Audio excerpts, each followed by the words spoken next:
Si ce soir tu souffres en regardant les stories ou les publications de ton ex, si ton petit cœur se serre à chaque photo et que ton petit cerveau commence à imaginer 1000 scénarios, alors pose-toi au calme et écoute ce petit murmure. Je sais que c'est douloureux et que ce que je vais te dire maintenant ne va pas te plaire, mais il faut avoir le courage de regarder la situation avec lucidité si tu veux pouvoir réussir à prendre les bonnes résolutions pour t'en libérer. On ne va pas se mentir, dans l'idéal, on aimerait tous pouvoir se dire qu'on a eu la chance de vivre une belle histoire et garder nos souvenirs avec tendresse. On aimerait croire que les choses peuvent simplement se transformer, que l'amour devienne de l'affection, que les liens restent sincères, que l'on garde contact comme de bons amis et que l'on soit capable de souhaiter du bonheur à l'autre pour la suite. Sauf que dans la réalité, ton petit cerveau et ton petit cœur ne peuvent pas réagir aussi simplement. Parce que eux, ils vivent cette rupture comme une perte,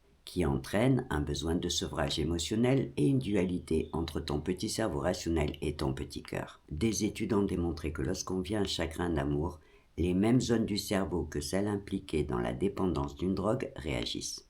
Privé d'amour, ton cerveau ne libère plus de dopamine, la molécule du plaisir, du lien et de la motivation. Et c'est pour ça qu'il te pousse à regarder les stories et les publications de ton ex pour retrouver sa dose de dopamine qu'il recevait en présence de cette personne.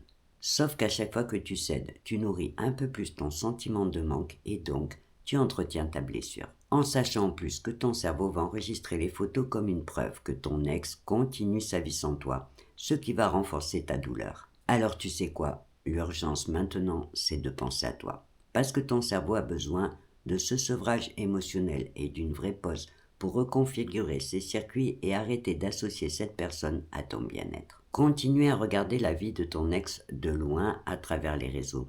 C'est exactement comme t'arrêter devant la vitrine d'une pâtisserie quand tu es au régime.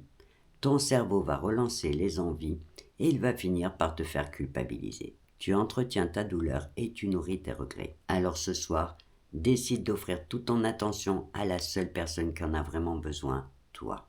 Et apporte à ton cerveau de nouvelles sources de dopamine en faisant des choses qui te nourrissent et qui t'apportent de l'élan et de la joie. Une activité ou un projet qui te passionne, une sortie entre amis, quelque chose que tu fais pour toi et qui t'apporte du plaisir. Et tu verras que petit à petit, tu vas créer de nouvelles connexions neuronales positives qui vont affaiblir celles liées à la douleur de cette histoire. Tes émotions et ton sentiment de manque vont s'apaiser et ton petit cœur va retrouver sa liberté. Alors pour l'instant, ferme les yeux, détends-toi et écoute ce petit murmure qui te rappelle que c'est à toi de décider de ce que tu veux vraiment faire de cette histoire. Tu peux choisir de la voir comme une fin, comme une perte ou comme une expérience qui va te permettre d'en savoir plus sur toi pour écrire un prochain nouveau chapitre plus aligné avec ce que tu veux vraiment.